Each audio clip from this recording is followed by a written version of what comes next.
Talk about how you can organize yourself. It's very critical to artists in particular, but also designers. And yeah, thanks. Thank you, Jessica, also for the invitation for this nice international public. I was also amazed by, I came in late with the lecture of Pelle, but it's very interesting what he's doing, and I think my talk is in a way related to his. But maybe I tell two things about my own background and especially the background of this lecture.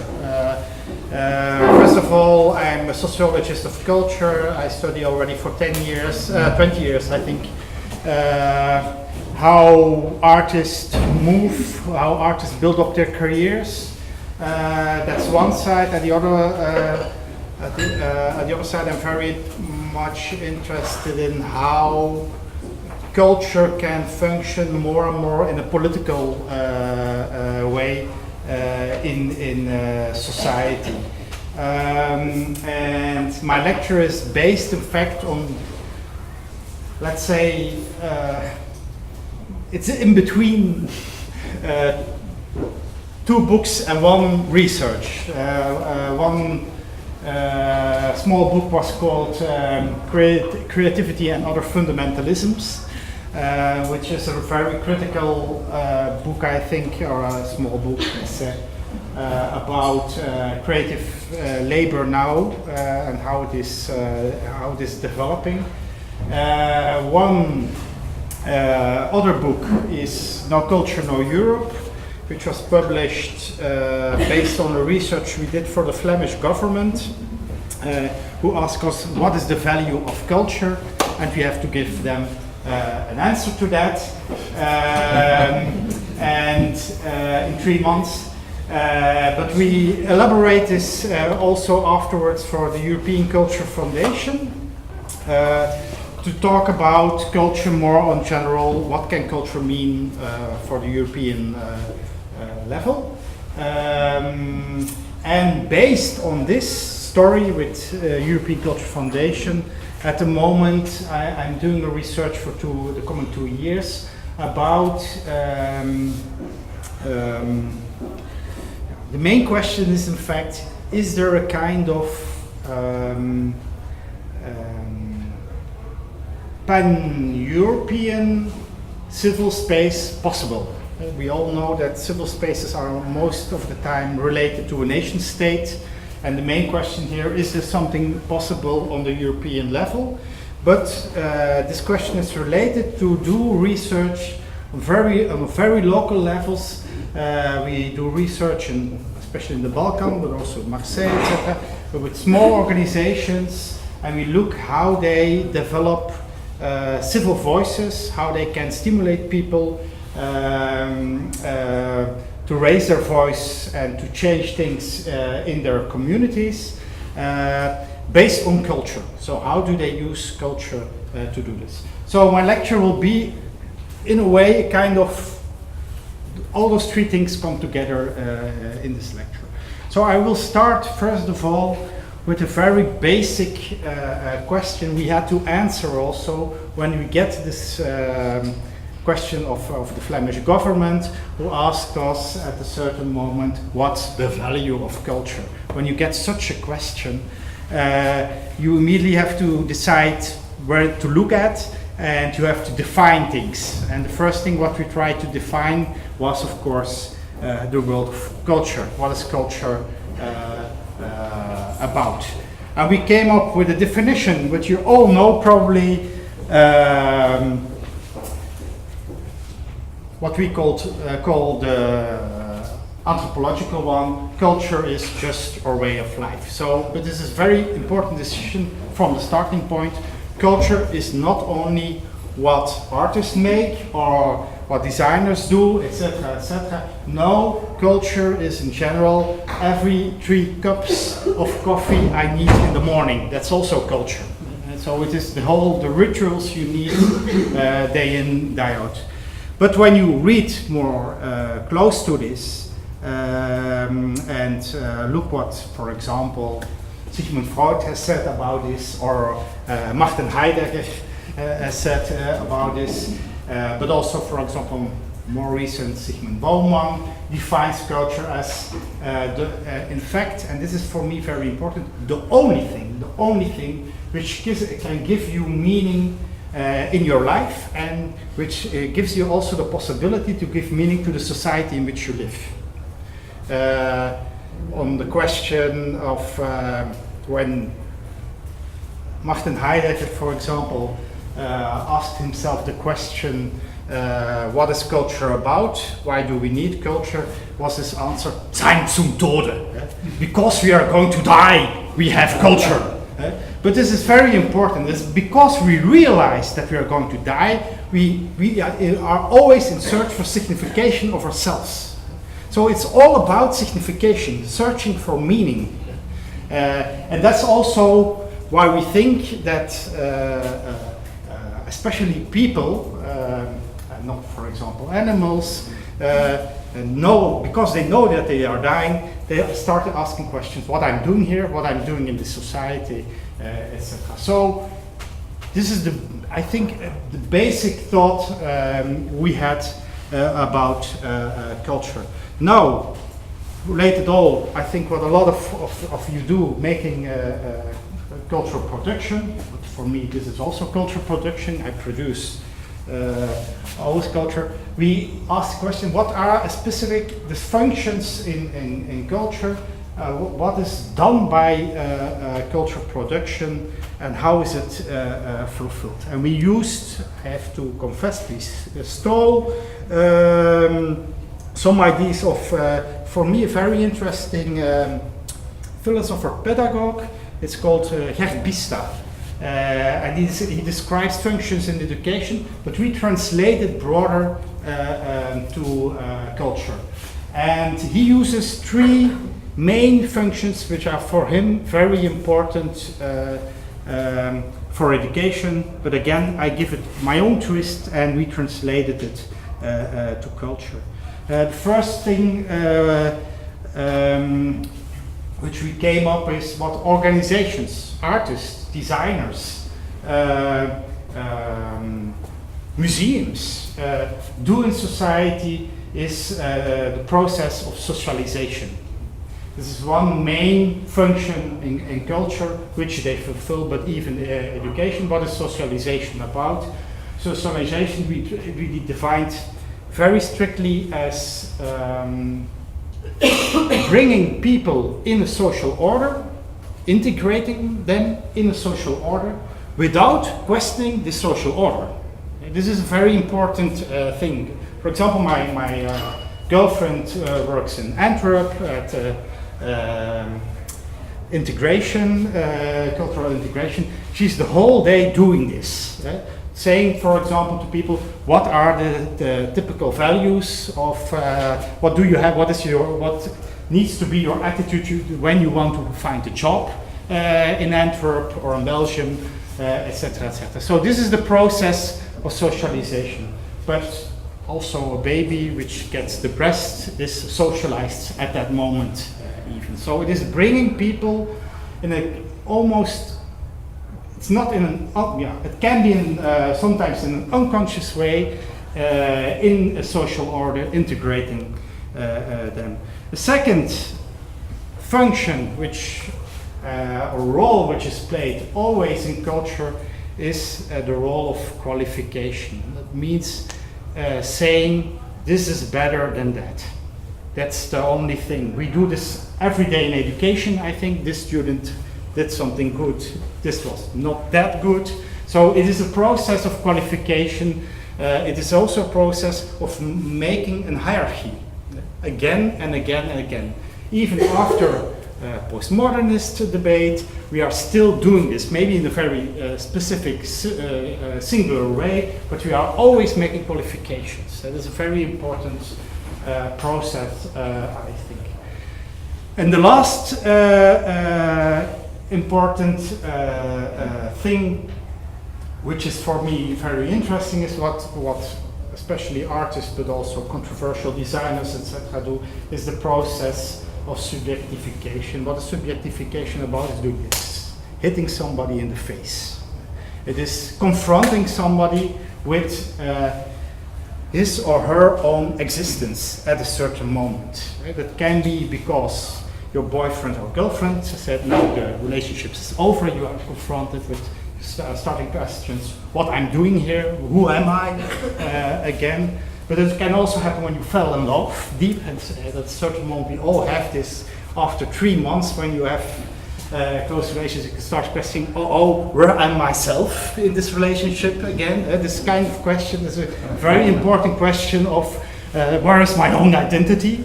I'm losing it totally in the other person, and then you have the first conflict, of course. But of course, also in a lot of artworks, you have this kind of subjectification role. Films which confront you with another way of life, and you start asking questions. So I see, especially for art, a special role in this process of subjectification. But for me, all those three are, I think, important. But I go further especially when I talk about creativity and in relationship to art, I always come back to this question: how can we stimulate the process of subjectification? So, second important research question for me is: how can you build on the long run a kind of sustainable creativity? How can you get rolling on and on and on this process of subjectification in creative processes? And we did for a long time already. I think I started with this now 12 years ago, research by interviewing. We started with visual artists, but last year we did a huge research all over Europe, where we interviewed by survey, email survey, 1,800 creatives, architects, ballerinas, opera singers, also again visual artists, and we simply asked them the question: what do you need to survive? What do you need also to stay creative on the long run? And again they confirmed, in a way, this model.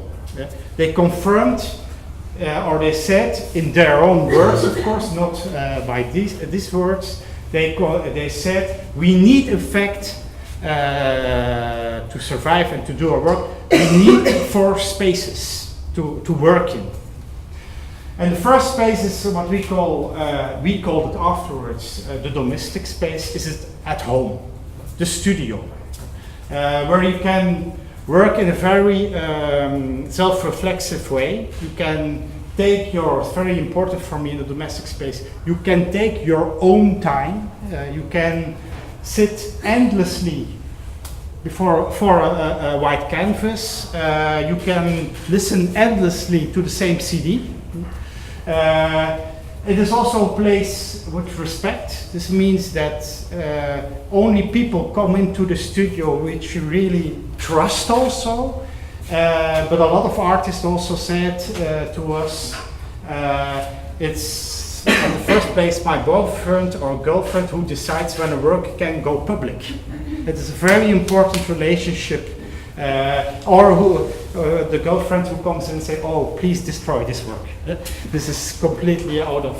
so this kind of discussions you have here. It's a place also for rituals, traditions. That means every morning first 3 cups of coffee before you go. This kind of thing. But also very important in intimacy and trust. Second, space everybody mentions is peers. Peers is, for example, an art school, I think, where you are confronted with professionals. Relationships are hopefully also relationships of respect. But what is very important, which comes in when you are confronted with the peers, it can be also open studios or something like that, or, residence, collective residences where you are related with peers. You are always in a relationship of evaluation. Even when you go as a student with your teacher for a beer after school, you know in the talk I can be evaluated. Everything what I said can be measured and can be, even when it is very informal. But with the peers, you are, certainly when you take an art school, for example, you are also confronted with art history, the canon, with knowledge in general, social knowledge also. But it is also, I think, the place to develop your own singular path. That means also the place of negotiation and discussion. Classical example I always give is that the teacher comes in the studio again in the school and sees a student painting and says to the student, "Oh my God, this has long been done by Van Gogh," or something like that. And then the student says, "No, I'm doing something else," and you get a discussion. Canon versus a singular discussion, singularization of the process. Both places, domestic and peers, are very important for research and development. Develop your own in a self-reflexive way, confronting ways. When you want to survive, you always need a market. That's something else. You have to sell your work. But I define market very broad. Market can be also that you get subsidized. For me, it just means the transaction of your practice, what you do, your creative practice, translated in money somewhere. So I define market very broad, but we all know when you are in a market situation, you are in a situation of competition. Even when you are subsidized, you know when you apply for subsidized that the other artist or these other maybe don't get subsidized. So we are always in a kind of situation of competition. And a very important, I think, quality of a market is that you learn to quantify yourself. You learn to count. You learn to count so much time I need for reaching the deadline, for example, so much it costs to make the product, etc., etc. So measuring, quantifying things is a very important quality, I think, of the market. I take always as a kind of pure market or pure form of the market the auction, because in the auction I think the only thing which counts is money, the transaction of money. You can phone anonymous to an auction and says, "I want this painting." You don't need to know the painter, you don't need to know anything about art, only money counts in this situation. By saying this means also that a lot of markets are not pure markets, especially the art market, even the commercial art market is not a pure market. There are always also social relations, for example, involved. There's knowledge involved, notions about quality, and so on. I put it there the name of Adam Smith, very interesting guy, you know him. A lot of neoclassical economists said that he, in fact, invented the whole idea of free market society, even in general. But when you read this, I lost the title of a central book, even the word market comes almost not in it in this book. But he talks in general about commercial society or something like that. This is a notion which he used. But what is interesting, and that's why I pointed here to Adam Smith, so he's a very big fan in the liberal sense of the market, but even already Adam Smith said that you need to have also spaces outside the market because otherwise the market itself will collapse. And I come to this later. But he said, for example, there are two things you never can organize as a market. For example, healthcare, never do this, you get big problems. And, Adam Smith said, and never do this with education. Never do this because you get otherwise big problems with the functioning of a free market kind of system. So, this is very important for me. Even Adam Smith said, market has its own place in society. The last place, or domain, or sphere, creatives mention is what we call the civil sphere. This is a sphere of representation. This is the sphere where you can show works, where you can discuss works, where the discussion is not anymore about quantity but about quality of a work. It's a place also of critique, building up public value, and it's also the place of debate and argument. So it can be an exhibition room, but it can be also a file you have to fill in to get subsidized by government, in which you argue, I want to do this artistic project or this design, and that's why I need the money for. And then are you arguing in a civil way. What's now important for me is those four spaces are still in the head of all the creatives we interviewed. And on the individual level, they're always busy. How can I sometimes go back to this domestic space to be self-reflexive, etc. Especially, for example, very successful artists we interviewed complain a lot that they can't go back anymore to the domestic space or the peers. And it's a kind of gossip, of course, but a lot of, especially visual artists, who are very successful, get very huge medical problems and even psychological problems when they can't go back in time. Like David Hurst? Like David Hurst, but we interviewed, for example, Luc Tuymans, well known in Belgium, I think, etc. Marlene Dumas, for example, and the hugest problem, you probably can guess, they start drinking, and it was really, they even mentioned it to us, creative people, also architects, by the way. People who work very much alone. That's sometimes the problem. We often, our interviews was often said, when you come to do for an in-depth interview, come before 11 o'clock in the morning. Because of this reason. So, but yeah, you can laugh at this, but it's a serious social problem. And again, it's not the frustrated artist or something like that. It is really often, that really often people who are very successful, but they get stuck in kind of socializing, social relationships, etc. And then at a certain moment they have the feeling, I can't renew myself, I get stuck in my ideas. And this is the hugest, I think, mental problem we have related with burnout, etc. Sorry, you want to ask? How they cannot relate. Sorry? Can you be more specific in how they cannot relate? Where did they don't find again a stream of inspiration, maybe, or trust, or? Yeah, I can. First, I do the opposite. I answer in the opposite way on your question by saying what sometimes happens when you only stay in those spaces. So when you're very successful, selling well, etc.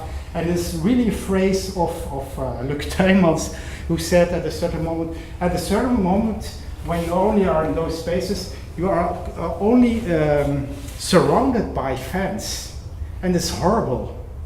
Because fans don't criticize you anymore in content. Say, oh, well done, oh, well done. So you get a kind of groupies around you. And he says, in the beginning, it's great, and you feel also great. But at a certain moment, they confirm everything what you do. And this is very problematic to get in discussion. So it is very important to save place and to go back. And then I come back to another example. Narcisse Tordoire is an older artist in Belgium. He was very famous, I think, in the 80s and had huge galleries, etc. And at a certain moment, I don't know particularly what the reasons were, but he decided to go back to the Rijksacademie in Amsterdam to teach. So he decided himself, no, I step out and I want to collaborate. For example, this was a very important thing, I think, and a lot of mentioned this. Collaborating with other artists or peers, again, is very seen as something which can dynamize yourself again and give this feeling. So this is for me a specific way to do this. So in that sense, schools are often also used, not only to find a job and to get money, but also to go back to this peer critical group, which can sometimes be very young people, etc. But what I wanted to make is people have this still, creators have this in their head on the individual level, but the hugest problem, I come to this later, is that this let's say, until the 80s, even the 90s, this was protected, those spaces, on a collective institutional level. You had the art school, you had the museum, for example, you had the market as an institution, and don't forget the family was a very important thing. We know of interviews, for example, that most of the time it was still the women who financed the artist, but also not finance him, also give him mental support in this space. But what we see, starting from end of the 70s already, 80s, is that the institutional protection of those, and the collective protection also of those spheres collapses, changes. And that it stays at the end only the individual responsibility that you only decide, no, I go back to the domestic space and I define those 2 hours are only for me, for example. Okay, this is, so for me this is also very much, in a way, the idealistic situation, let's say, until the 1980s. So what happened between the 70s, and this is for me important, and let's say no, I think we can explain this with this beautiful metaphor. The world became flat again, flat and wet. And I try to explain now what I mean by this.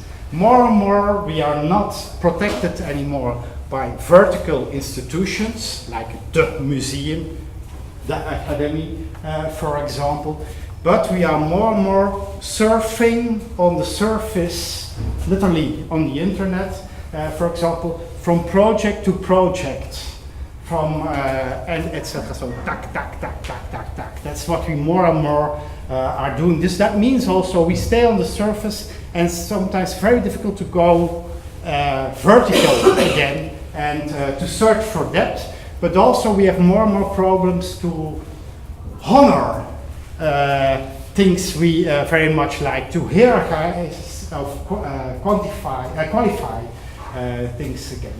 And we all know the problems also with this flat wet world. When you are not connected anymore, you have the feeling you are dropped out. That's why, so in a way we are back in the Middle East, I think, in a mental way.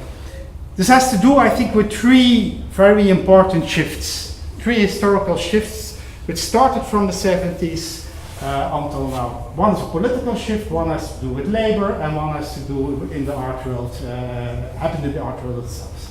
What for me very interesting is that this is on a macro-sociological level, but there is a kind of, they are parallel. It's very interesting to, I'm not a historian, but it's very interesting that they all happened almost in the same time frame. The first is what I call the shift from a kind of liberal socialist, or even call it welfare state, to what is called nowadays neoliberalism, but I call it, for good reasons, I think, repressive liberalism. I come to this later, but this is for me the first thing. This is a macro political shift from a society which is organized as a welfare state, in which culture and creativity has a specific function, Bildung, to a liberal phase. The second has to do from the shift from Fordism to post-Fordism. I think you all know, in the meantime, what this is about. You know, Ford comes from. I don't have to explain it in Genk, I think. Yeah, we have the shift also in the 70s to post-Fordist labor. I think I don't have to say much about it, but this means that you have to be more mobile, flexible, that you have to or need to be creative. That's a very important characteristic of it. And again, the post-Fordist condition that you indeed jump from project to project. But you are not to have fixed contracts anymore, but temporary contracts, or no contracts at all, etc. So this is the second very important microsociological shift. And the last one is very interesting for me. It happens at the same time that we don't call ourselves anymore modern artists or museum of modern art, but in the beginning of the 80s, that the museums of contemporary art raised. So there's also a shift from the modern to the contemporary, and that we called ourselves contemporary. For me also interesting, only the notion of the word contemporary has no past and no future. It is now immediately. So again, this represents for me very much this flatness. So there's no historical depth anymore, and also not a horizon. It is kind of defines for me a kind of flatness in the world. So what I try to do now is how those kind of three historical shifts, which I will not go to in depth, but we can discuss it later, how they affect our creative labor, and especially how it affects our culture, or dealing with culture, but also how it affects the scheme for spaces and working. Maybe one remark, and this is for me a very important one, because when you look at theory, etc., we, as an academic at least, I can witness that postmodernism is over in theory. It is discussed enormously, the postmodern theories, etc. But my main point, what I want to make with all those post-political, post-Fordism and post-art, is that we still live in a postmodern condition. And that all our organizations, how they function nowadays, institutions, art schools, etc., are in a way organized in this flat postmodern way. Okay. For me, a very important condition in which we live, and that's something what I want to explain more, is what we read nowadays every day in the newspaper on every page, is the word neoliberalism. I said already, I don't think that it is the good word, because it is not about new freedom. It is completely the opposite. It's a kind of a regression of freedom which we experience nowadays, and that's why I call it repressive liberalism. And I try to explain you what this is about. I explain this by three quotes of three thinkers, philosophers. The first one I read the latest. It's Hans Achterhuis. It's a Dutch philosopher, and this quote comes out of his book, The Utopia of the Free Market. And he says this very paradoxical sentence: while governments cut back everywhere and relegate tasks to the market, the supervisors who must guard the freedom of that market grow. See this very interesting paradox. I said he's a Dutch philosopher. He explains it by a Dutch example in the whole healthcare system in the Netherlands. Healthcare system in the Netherlands was privatized by law in 2006. And what is very interesting is that the GDP of, so the part which went to of the GDP which went to healthcare in 2005, so before the voting of this law which privatized healthcare, was 7.1%. So that 7.1% went to healthcare in the Netherlands. In 2008, 2 years after the implementation of this law, the GDP for healthcare was already 13.2%. How does it come? It's very interesting. You say free market competition, prices, quality, quantity, prices have to go down. No, they went up. And that's the main question which Achterhuis is busy with when he phrases this. And he came up with a lot of economical studies about it. And the question was, how did it come that the GDP went up for healthcare? And then very interesting analysis comes up, is that when you privatize such thing like healthcare, you have to control it enormously. You have to control the market for the quality of healthcare.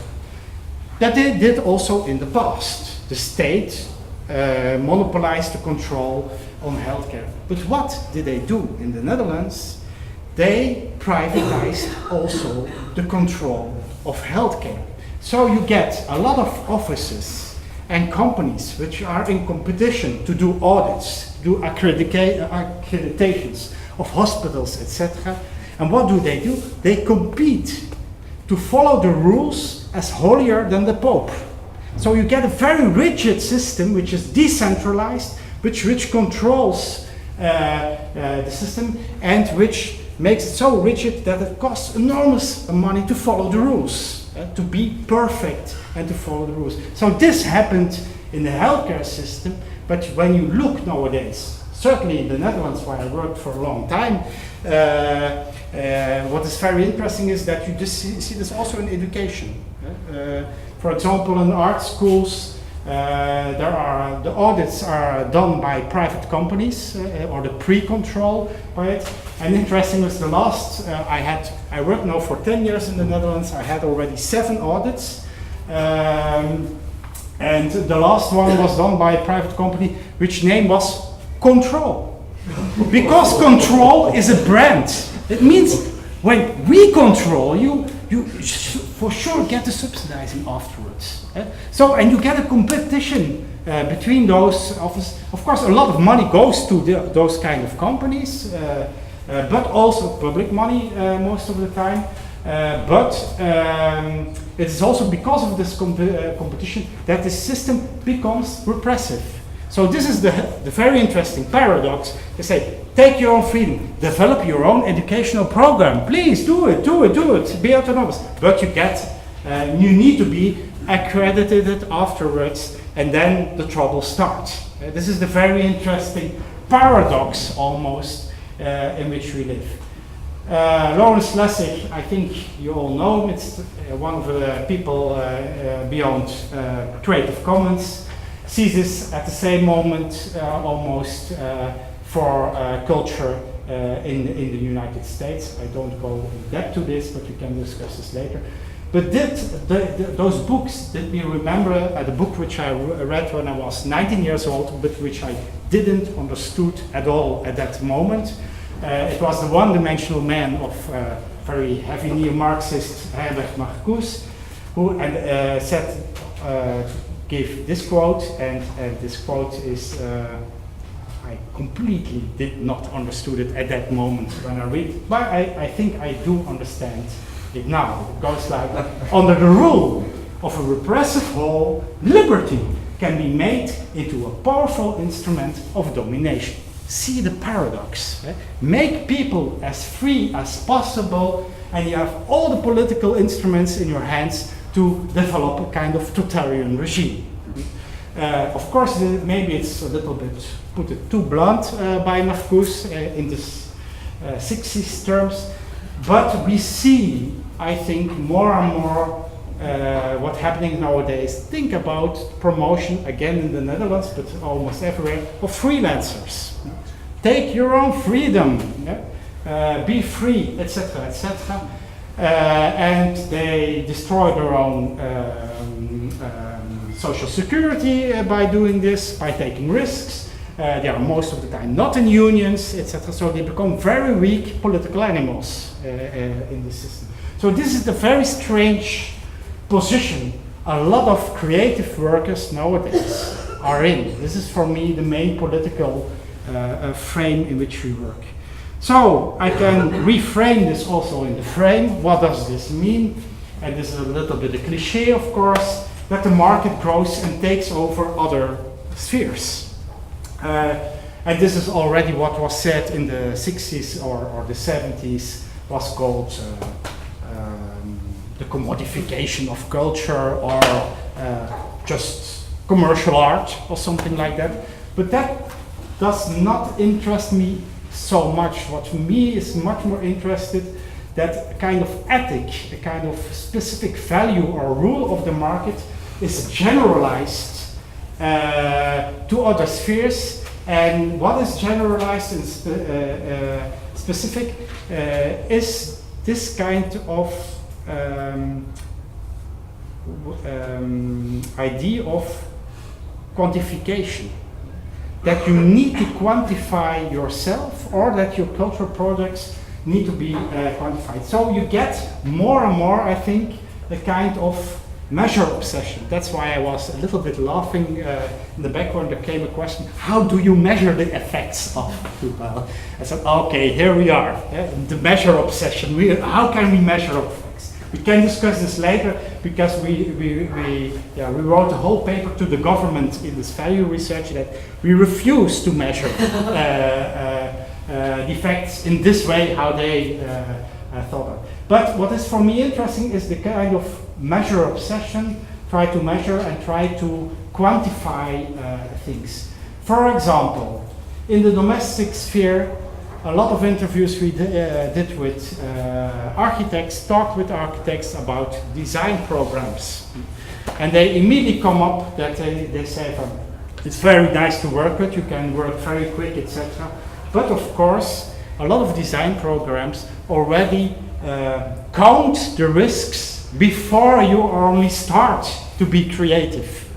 So it frames in a way your risks. But I mentioned here home entertainment, because I have two sons, and one is 9 years old, and they sit almost not anymore for an empty white paper. No, they are an iPad, they use always design. So it is already in kind of home entertainment. Creativity is already formatted, measured in a way for us. Of course, there's still space there, right? So it's not so pessimistic, but anyway, and there happens also very interesting things here. I'll come back to this later.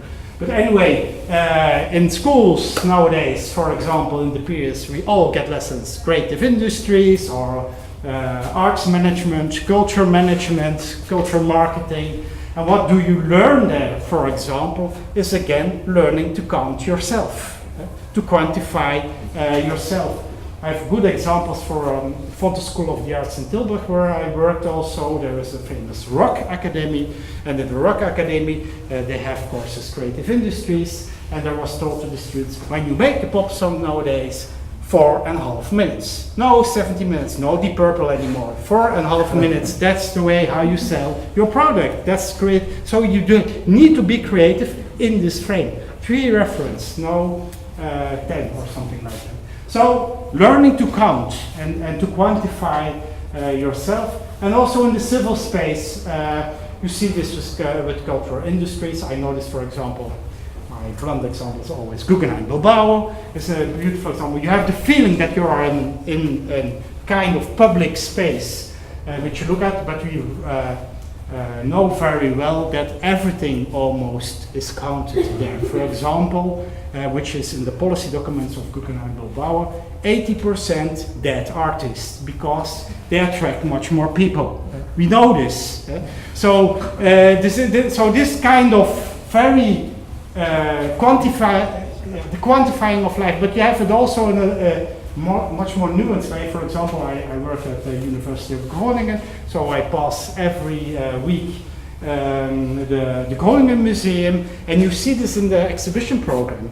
Then they have very interesting new upcoming artists, for example, and a month later it's Herman Brood, for example, for the names, etc., which attracts people. So they calculate in the programmation how they can attract people. So you get a kind of measure obsession also, which goes into these other fields. So this means that also the creative fields works more and more as a kind of what I call economy of ideas. It is an economy of ideas, and we did also research about this. What interests me enormously at a certain moment is why is, for example, a designer, a curator, or an artist chosen for doing this exhibition, this kind of artistic project, etc. And we literally did this. We went on interview.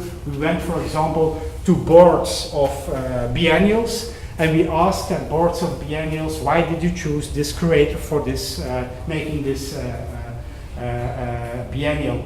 And the answers which came up in this kind of economy of ideas are, first of all, maybe a little bit an open door, name and fame. Of course, they choose people because they have name and fame, but that's not everything. We also ask them if they choose them because they are good managers or good organizations. Most of the time they are not. It's helpless. So that was not the reason, but when they choose, without economical and political reasons, but very much integral why they choose somebody, also a curator, an artist, or a designer for an exhibition, is that they hope this artist or this designer comes with a good idea. This is a very integral way to, but what is a good idea nowadays? This is for me very important. A good idea is still a new idea. It's very modern. It has to be a new idea, otherwise it's not a good idea. So you have to convince, as an artist or a designer, that you come up with something new. But what we see more and more, and this is for me a very important shift, starting from the 80s, especially in biennial systems, etc., that a new idea is not good enough. You have to come also with what I called afterwards an appropriate idea. And an appropriate idea means literally that you can't copy, for example, the same exhibition in New York, in Istanbul. Don't do this. They shoot you as you are a curator nowadays. You have to be aware of the economical, political, artistic, social context in which you develop your project. Also, artists, installation art, etc. So more and more, and a good idea is also what we call an opportunistic idea, not in the moral sense, or you big opportunist, but opportunistic. Take the opportunities of the context in which you function. So these are the main important things. But now it comes, of course, and this is for me the most important thing also in relationship to post-Fordism. How can you know that somebody comes with a good idea? It's almost impossible to know. You can, of course, look at the work which a designer did in the past, and you can hope that because you ask for an appropriate and new idea, you have to realize that here for this biennial something completely new. You never know if it works. So the only thing what you can contract in such relationships, in such an economy of ideas, is potency.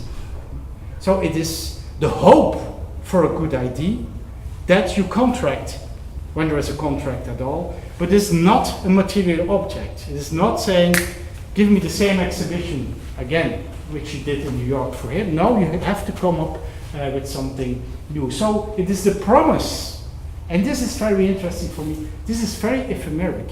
You never know. You never know. So we are dealing with ideas, but this economy of ideas is also very ephemeric. It is very, you can't catch it. It's very difficult to catch. So the promise and this is very important, for a good idea is capitalized. This is the central, this is for me the core of post-Fordism, not for me, but for Paulo Freire, who has written a beautiful text, Grammar of the Multitude, about this kind of post-Fordist condition. Or it is also the core nowadays of dealing with ideas in immaterial labor. When you deal with something very ephemeric as ideas, you have to organize labor also in a completely different way. You can't work anymore like in a Fordist system, in a factory system. You have to build up new kinds of factories. And as a sociologist, it was very interesting how those new kinds of factories look than nowadays. And I think with C-Mine, maybe we have a good example. There are creative scenes. Yeah? So scenes also in cities, etc., the fashion scene, design scene, etc., are in fact the new factories in which we develop things. And we know all that this was very much promoted by guys like Richard Florida, who talked about creative scenes and that every city needs its creative scenes. It's very interesting also because I think Richard Florida is still very nuanced in the way he describes this creative class, rise of the creative class, etc. But it's very interesting how it is copied by policymakers, this whole idea of creative class. We did a little research in the Netherlands about all the governmental communities, so cities, villages, etc. We did a kind of screen of the cultural policy papers of those communities, and only 2 did not mention the name of Richard Florida. And so the influence is enormously in even Venlo, very small village, is creative because they have the brass band. So it is really kind of this kind of very interesting, and I don't say that the brass band is not creative, I don't want to say this, totally not, but this kind of doxa of this kind of idea of creativity comes in. So also Florida is used very selective, translated in a kind of pragmatic policy documents. But that is most of the time when it is used in an economical sense. I'm much more interested in how a scene functions as a sociologist, and then I took my study book of the first year in the first bachelor of my classical studies sociology, and I go to the definitions and I look up what is a social group, for example. Well, a group has membership, for example, and I have to say, you have, for example, football club is a group or something like that. Then you have to decide, a scene is not a group. There is not a kind of membership that is so rigid, but it has an identity. This is very important. You can fly for example, like sometimes I need to do from Tokyo to Brussels, from Brussels to New York, and you immediately recognize, no, I am the visual art scene, for example, at a certain moment. You recognize this. You recognize because there are museums, there are the specific pubs where you are. You have this also for theater. 3 pubs in Amsterdam, there you have to be when you want to be an actor. That are the places where so you could it has an identity. But it has also not such a fixed identity as a subculture, which listens to the same music, which has the same clothes, etc. Maybe until the 80s, the visual art scene, all in black, like Michelangelo Pistoletto. But it's one of those black glasses. But it's more and more over, I think. But at least it has an identity, but not so fixed again as a subculture. So it is also not a category. Category has no identity at all. For example, all the women in Belgium of 18 years old, they have no self-identity. A scene has. It has an identity, and people recognize or want to be recognized also in a scene. So again, question, what is a scene about? a scene does something. Sorry for the black and this is domestic and working. What is very important for me is, I think, what a scene does. And what does a scene, what does it organize? In fact, it organizes work, but work in a very specific way. It organizes work by mixing domestic and working space. It organizes informal spaces, and this is for me very important. The best deals in the art world, but also in design world, are not made in a kind of office with neon lights. They are made in pubs, at openings of exhibitions, in specific restaurants, etc. Where formality and informality are mixed again and again. There is a nice study about young designers in London. I lost the title of the study, sorry for this. But which the study was about that designers had to mention the time they spent for their work, etc., the life in general. And the outcome was that 40% of their time was used to network, to go to the scene, to be seen on the scene. It's very important, and to visit people. And also what was striking was that especially women above 32 were thrown out of the scene because they get children and they didn't rent anymore, had not any more time anymore to network, so they lose their jobs or they lose at least assignments. So this scene is very important, and it organizes this kind of formal and informal things together. So it is, and this is for me very important, I think, it is very important to be seen on the scene. Otherwise you're not on the scene.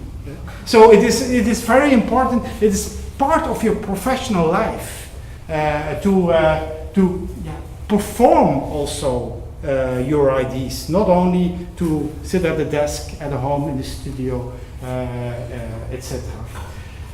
But the scene organizes also something very important, I think, and this is this whole economy of ideas. When you deal in ideas, I have a good idea. There is one big important rule: never share an idea between four eyes. Always be aware that there is a witness when you come up with a new idea, because you know the huge social sanction, but also the gossip in every creative world is they stole my idea, and the idea is worth money.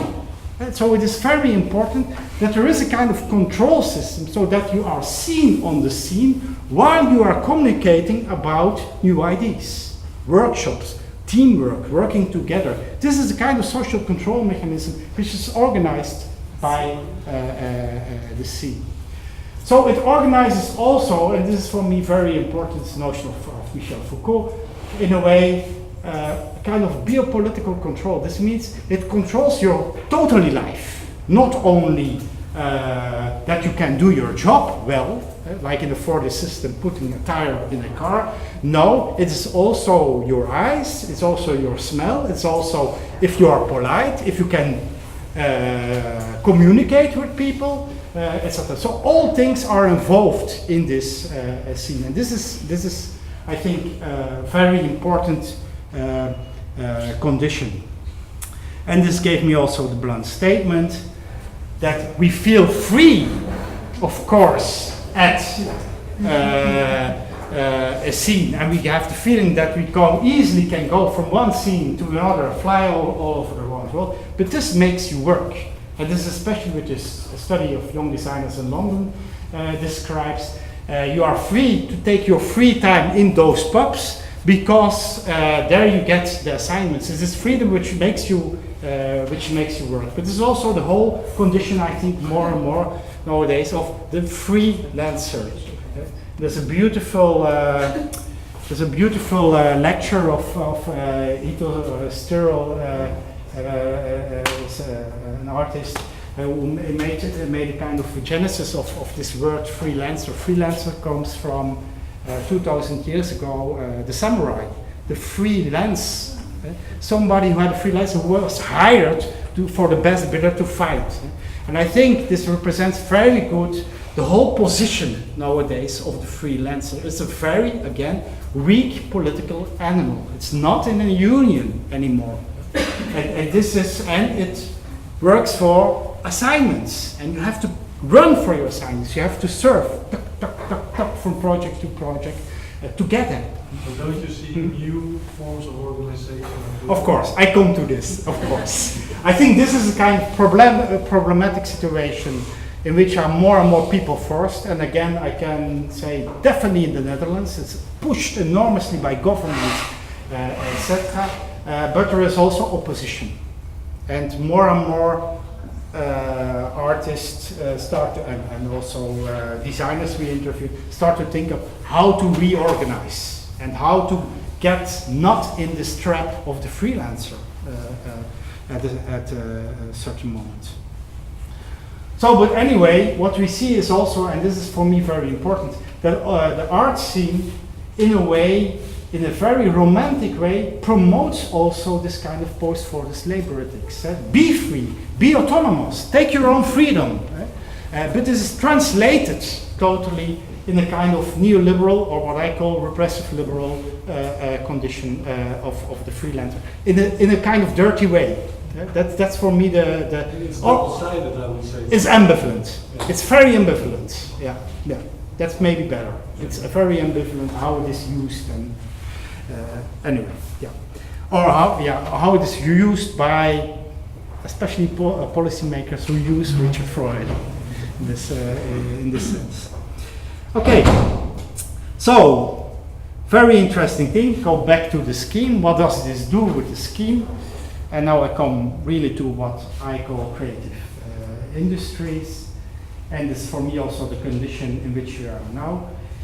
And I come also back to Adam Smith. But first of all, I mark here two other names. It's Rand and Ayn Rand and Greenspan. Ayn Rand has written, for example, the book in the 50s, Atlas Shrugged. Greenspan was the head of the Federal Reserve in the United States, so he had a very important economical political position until 2008. They lived together at a certain moment. They were not a couple, but they lived together in the same building, and they had a lot of meetings.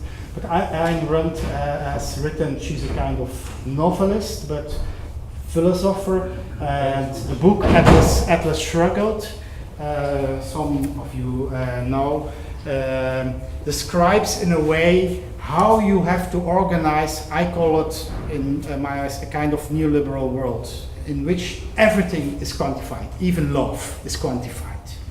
And they legitimize it as a kind of ideology. It's very interesting that people who are in charge of power and like Greenspan were in relationship with this. And by the way, Atlas Shrugged is the best selling book in the United States beyond the Bible, still at this moment. So it is a very influential way of thinking. You need to quantify everything. So that's also to say that neoliberalism or something like that is not something, a system out there which is very ephemeral. It's very specific, it's very concrete, organized. And there's another nice book, The Shock Doctrine of Naomi Klein, who describes how, in an empirical way, this whole system of quantifying is organized by shocks. When there is a shock, for example, the Iraq War, then soldiers go, and a month later there are economists went to the Chicago Boys, I called them, to organize democracy in Iraq. But in fact, to organize a completely different free market.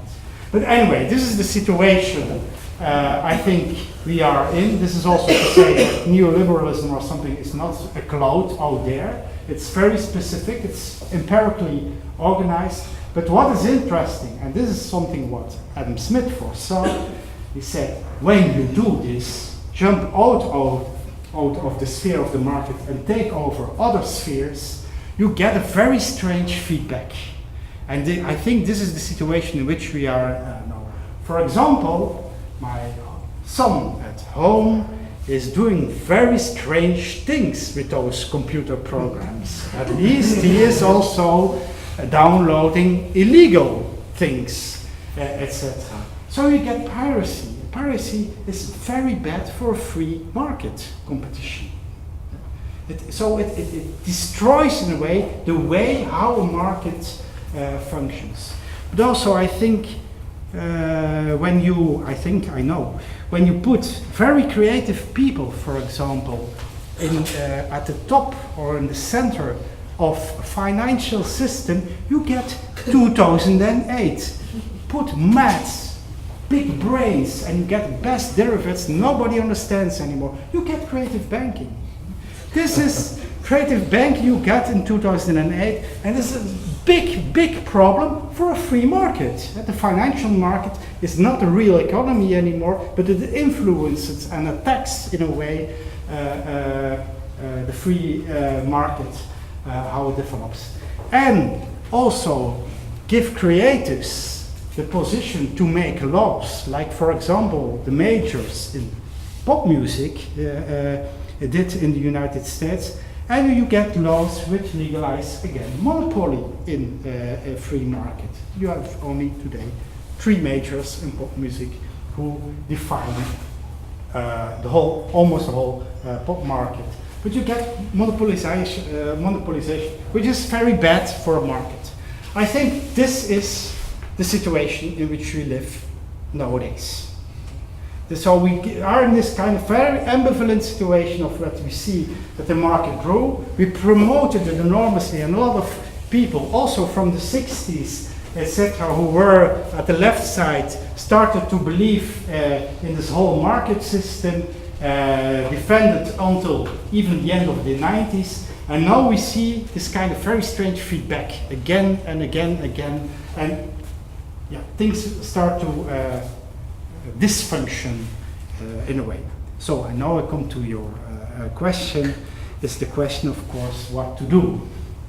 How can you deal with this kind of situation?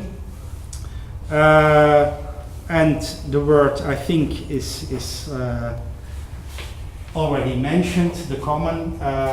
I think what we try out and what we also proposed to not only the Flemish government but also to the EU in the No Culture, No Europe book is think about a new kind of system which is not neoliberal, which is also not communism, but which is communism, and try to reorganize society like that. But first, it's very interesting to see that communism and neoliberalism are, of course, the ideological opposites almost, but they share one very important thing. Both are convinced that in fact the economy is the base or the substructure of society. Not the superstructure, the base. So they share this kind of idea.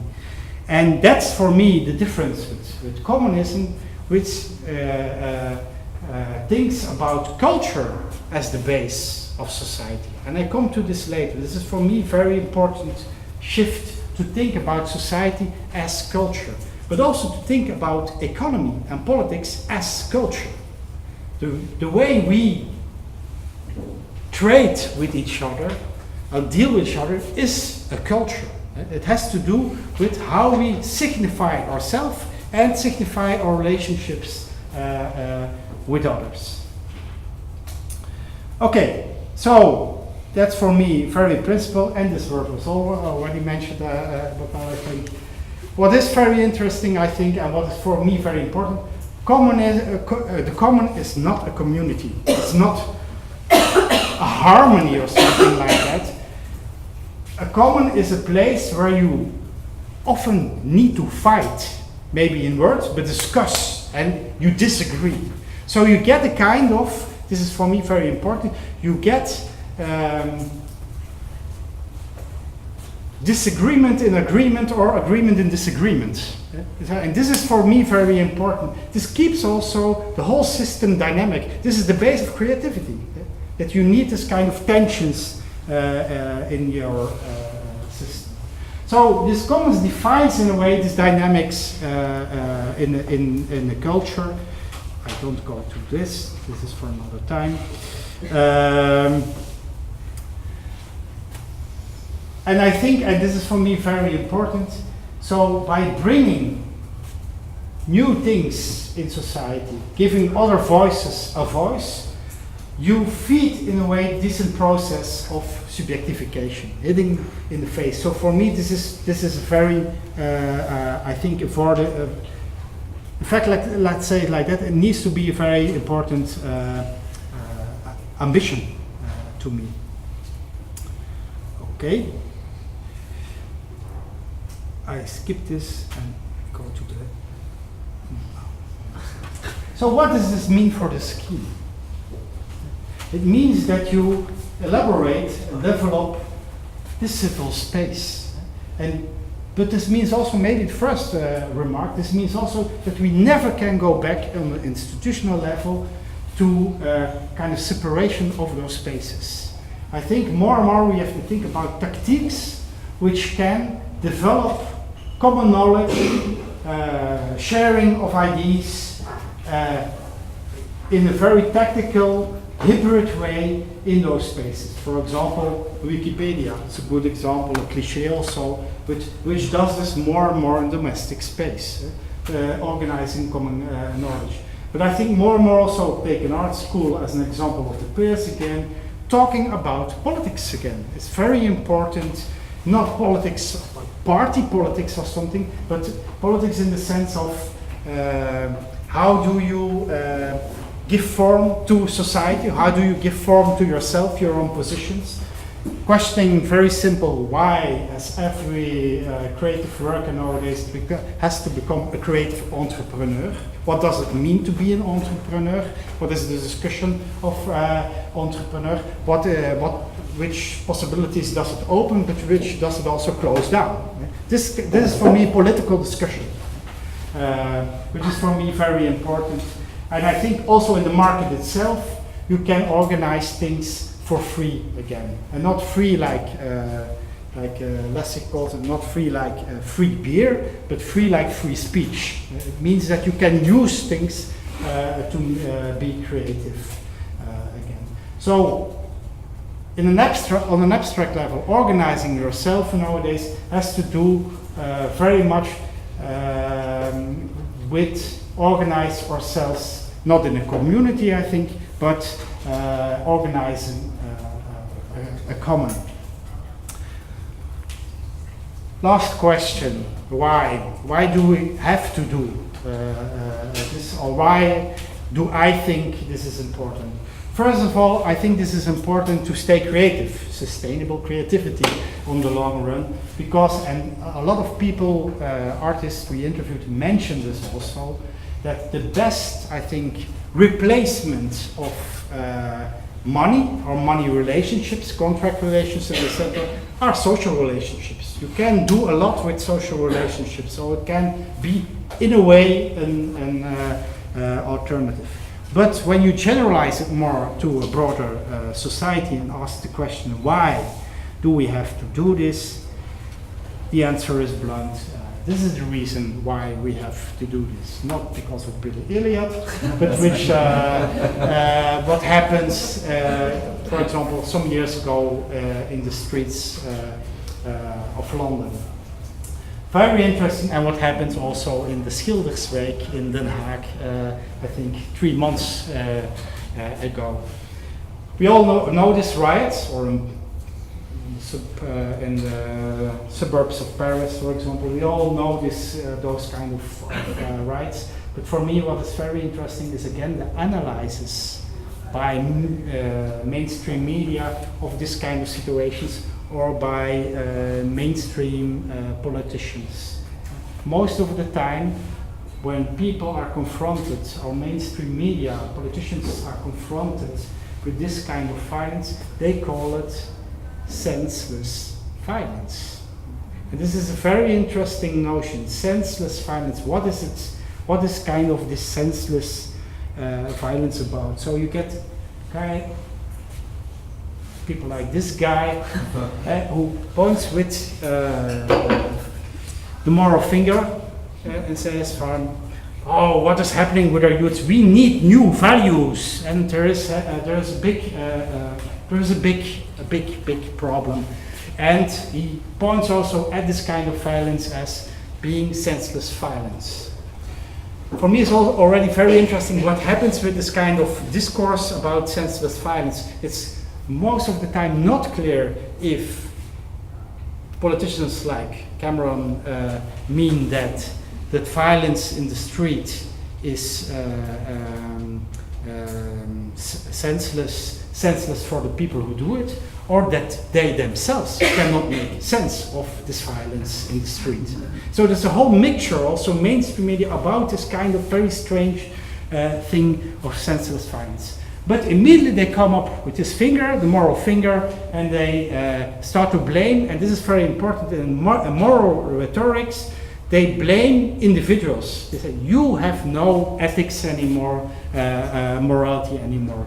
And then they come up also often with a solution. And the solution is nowadays called active citizenship.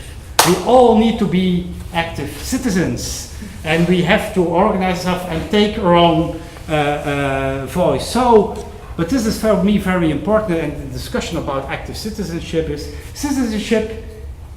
is defined in the sense as a kind of individual responsibility. It's your responsibility to take your responsibility in society, to let hear your voice or to do things. That's one thing. Citizenship is also seen as social responsibility, and this is also very important. You need to do something with the community. You have your responsibility. You have to do good deeds or something like that for the community, and you get this whole, what I call, participation fetish. We need to participate. Think at the book of Marcus Miesen, the participation nightmare. So this is also very important. So you need to integrate in society. You need to do something with your community. But in fact, what you see is a kind of depolitization of citizenship. What I mean by this is that you have to behave in a moral sense. You have moral obligations to engage yourself in the community, but please don't ask for political rights. Because, and this is often what we see, especially in the analysis we did of community art projects, again, sorry, in the Netherlands, it's very interesting that a lot of community artists are paid by bureaucrats of the government to do a project, to solve social solutions in a neighborhood, a suburb, etc., etc. But at the moment when they start asking political questions about how does it come that this kind of private public housing system doesn't work here, they lost their money for the project. It was immediately done.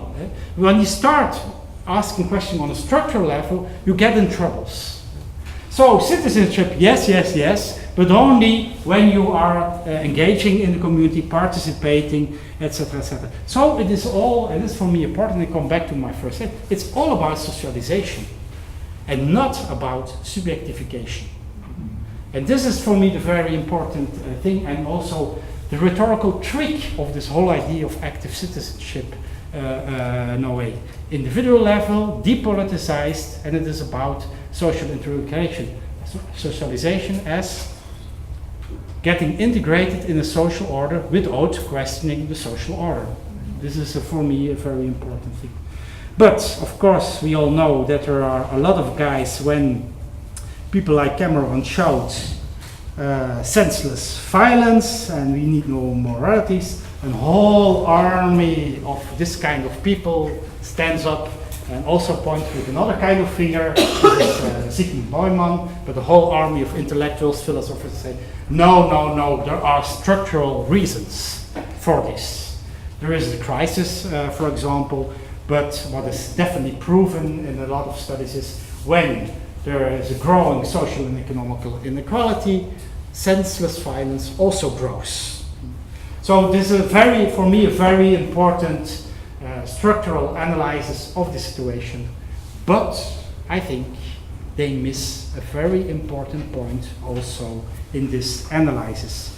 And I came up with that idea by this. When you look at the growth of economies, especially interesting for Belgium, I think, you see at a certain welfare level also depression grows and suicide grows. So it does not mean that you have a good welfare state and also that you have welfare yourself and can have it also economic good, that you are happy. So there is a kind of very interesting inversion, or you could say, between the general development project, GDP, and the general happiness project of a country. So there is something else which is necessary, I think, in this analysis about senseless violence in society, because this is also senseless violence, of course. This is people commit suicide because they can't make sense anymore of their life, or feel senseless, or have no meaning anymore in their life on the individual level. Of course, and you could foresee it already, what is missing? Culture.